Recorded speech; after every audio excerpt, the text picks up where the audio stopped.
In this video, I'm going to show you how to withdraw money from your OANDA account if you've made some profits or need to transfer funds back to your bank account. This guide will walk you through the steps. So first, make sure you are on the OANDA official website and already log in using your username and password to access your account. Now, to navigate the withdrawal sections, once logged in, click on the finances and you will see here the deposit, and below you will see there the withdrawal. So Owanda offers multiple withdrawals options such as a bank transfer, credit or debit card, or PayPal.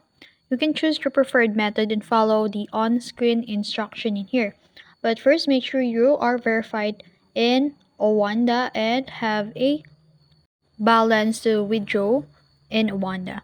Now, enter the amount you wish to withdraw from your OANDA account and ensure you're within the available balance and that the withdrawal amount meets the platform's minimum limits. Now, double check the payment details, including the account number or card details for bank transfer or PayPal, and ensure your withdrawal method is valid and linked to your OANDA account. Unfortunately, I can show you the on the spot process because I don't have a balance in OANDA, and this is just to give you all an example or an idea of how to withdraw money from OANDA. And once it's done, you can review the withdrawal details before you submit or confirm to process the withdrawal request. And you may be asked to verify the transaction through an email or two-factor authenticator.